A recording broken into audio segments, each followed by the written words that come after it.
Welcome to Cheater Confessions. Let's get started with today's story. We'd just finished dinner. Karen was clearing the plates, humming some song she'd been obsessed with that week. I was scrolling through my emails when she turned around and said, "Can we talk for a second?" I looked up. "Sure, what's up?" She sat across from me at the table, folded her hands, and gave me that overly serious look she gets when she's about to make something way bigger than it needs to be. "I've been doing a lot of thinking lately," she started. "Reading, reflecting, working through some things." "Okay," she took a breath. "I've realized I'm polyamorous. It's not a phase or a whim. It's who I am." I just stared at her. "What?" Karen brushed her hair behind her ear like she was annoyed I didn't immediately clap.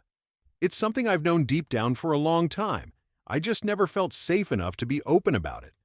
"So, what does that mean for us?" "It means I need freedom to explore connections with other people, emotionally, physically. I don't believe love should be boxed into just one relationship. That's not how I'm wired." I leaned back in my chair, still trying to absorb it.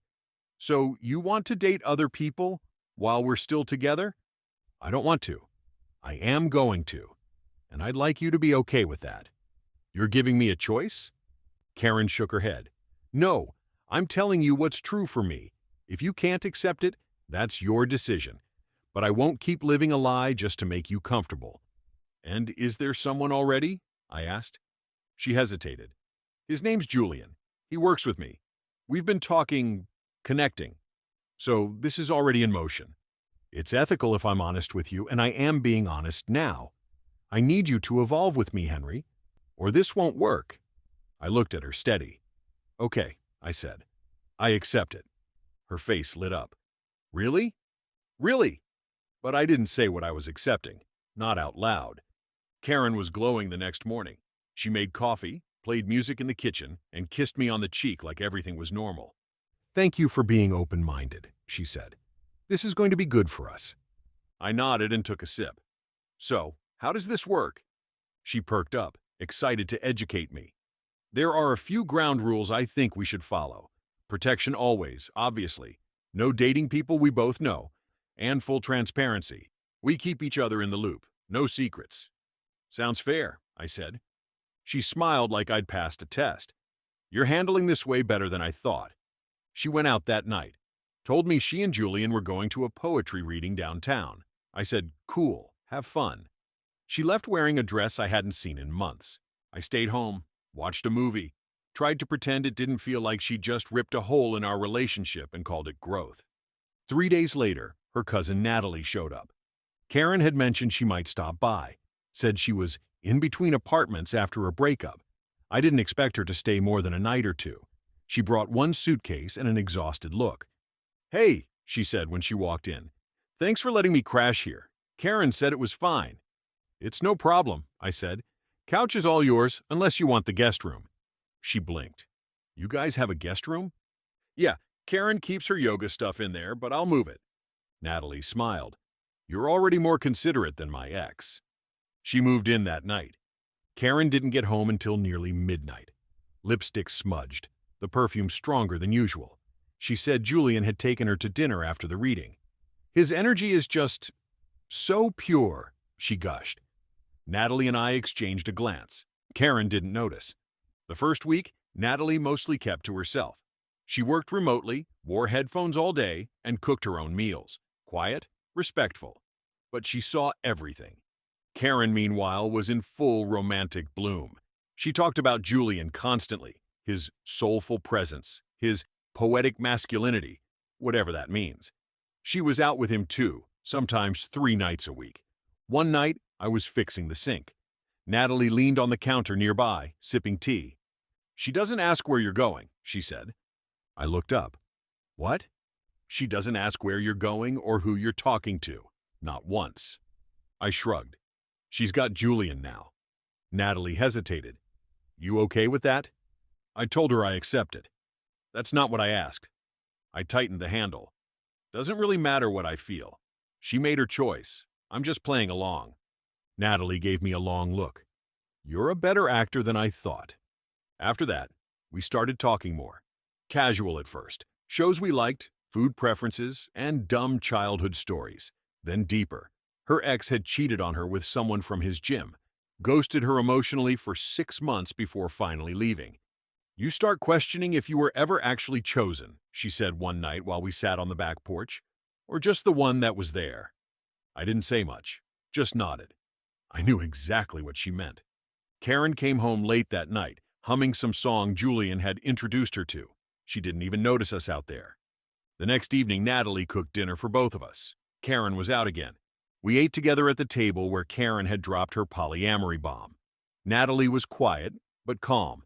At the end of the meal, she said, "You know, just because someone redefines the relationship doesn't mean you have to give up everything." I looked at her. "What do you mean?" She shrugged. "You accepted her terms, but that doesn't mean you play dead." That stuck with me. My birthday came around 2 weeks later. Karen forgot. Not a text, not a mention. She was in the shower getting ready for some sound healing circle Julian had invited her to. I was making coffee when she breezed through the kitchen in a rush. "Hey, I might sleep at his place tonight. Don't wait up." I nodded. "Okay." She paused, looking at me. "You good?" "Yeah," I said. "Totally." Then she was gone. An hour later, Natalie came out of her room holding a small box. "I figured she forgot," she said. "Happy birthday." Inside was a watch, nothing fancy, but thoughtful. Clean design, simple leather band, my style exactly. "I noticed your old one broke last month," she said. "Hope it's okay." "It's perfect," I said. "Thank you." We didn't plan anything big. Just ordered burgers, watched a classic movie, and had a drink. Easy, normal. At one point, I looked over and she was laughing at something dumb on screen, and I realized I hadn't seen genuine joy in weeks. When the credits rolled, she looked at me for a long second.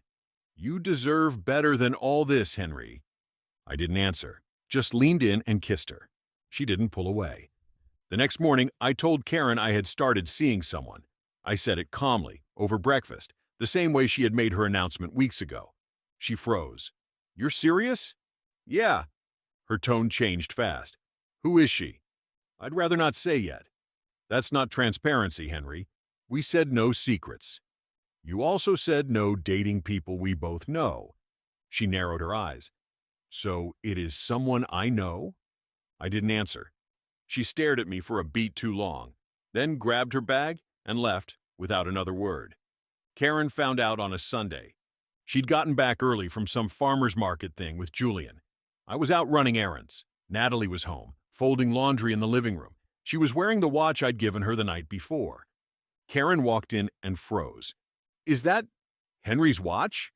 Natalie looked up. "No, he gave me this one." Karen's expression cracked. "He gave you—" "Wait." Natalie stood still, calm. "Yeah." Karen blinked fast, like she was trying to reboot her brain. "You're the girl? You and Henry?" Natalie didn't flinch. "We've been seeing each other for a little while, yes." Karen went full volcanic. "You're my cousin, Natalie. What the hell is wrong with you?"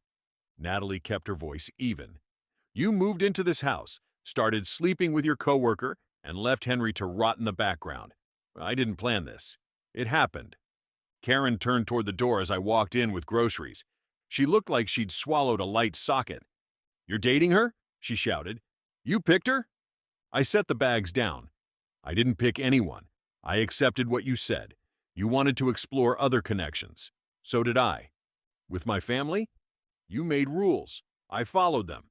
You said not to date anyone we both knew. But you haven't spoken to Natalie in months before she showed up. She's blood.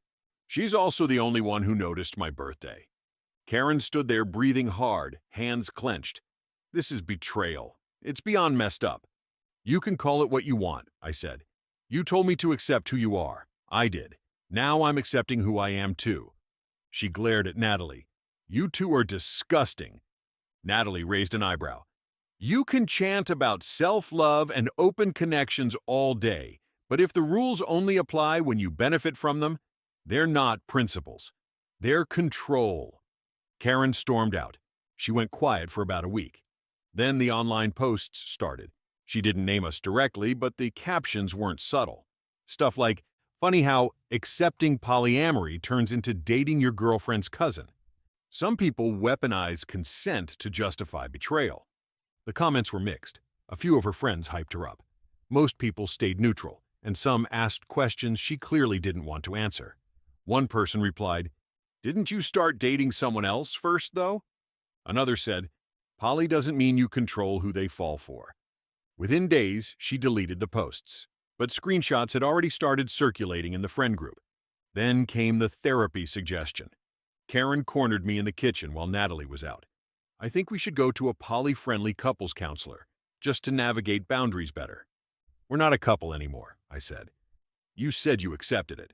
"I did, but accepting doesn't mean I stay frozen while you do whatever you want." Her voice tightened. "So that's it? You and Natalie, and I'm just discarded?" "No," I said. "You discarded me the second you prioritized Julian and called it evolution." She blinked, visibly shaken. "I thought we were building something bigger." "You weren't building anything. You were giving speeches and disappearing." A few nights later, she brought someone home, loud, on purpose. I didn't say a word. I left and stayed at Natalie's for the weekend. She tried it again the next week. Different guy, same result. Then she started texting me things like, "We need to establish primary versus secondary roles. You shouldn't be living with someone I'm not comfortable with." We never consented to this dynamic. I replied once, "You told me to accept it." I did. "You never said I had to like it." After that, I blocked her number. Natalie and I stayed quiet. No big posts, no drama, just distance. Real, deliberate distance. Karen was losing the game she thought she invented. She showed up 2 weeks after I moved in with Natalie. She stood in the lobby holding a reusable grocery bag like we were still sharing a life. Security called up. A woman was downstairs, claiming to be my girlfriend and insisting she needed to speak with me. I told them I didn't have a girlfriend, that my partner was already upstairs. They didn't let her through. She left the groceries at the front desk. Some of my favorite things. A peace offering. Inside was a card. "I never meant to lose you. I thought we were evolving. Maybe I pushed too fast. But if you still care about us, we can rebuild. No outside voices, just us. I miss us." I didn't respond. 3 days later, she tried calling from a different number, left a voicemail. "You misunderstood everything. You twisted what polyamory really is. You used it against me. I never thought you'd stoop this low. You turned Natalie against me. You punished me for being honest." I deleted it. That night, Natalie and I were on the couch, finalizing details for a weekend trip. I told her about the voicemail. She didn't get dramatic. She just said, "You don't owe her anything, you know." I know. Not even a response. Exactly. We didn't post photos, didn't go on a public revenge tour. But word still got around. Karen's version of events had too many cracks. Friends remembered she'd jumped into Julian's arms before any of this started, and then jumped into a few others after. People stopped taking sides. They just stopped responding to her. Last I heard, she moved out of our old apartment 2 months after I did. Her latest post said she was reclaiming her truth and healing through tantric meditation. Natalie and I, we're good. Really good. Calm, grounded, private. She never needed to be explored to feel valuable. She just showed up, consistently, and didn't need a spotlight to know what love looked like. Karen once said, "Monogamy is a cage." Maybe for her it was. But for me, being with someone who doesn't treat love like a stage performance, that's freedom. Thank you for watching.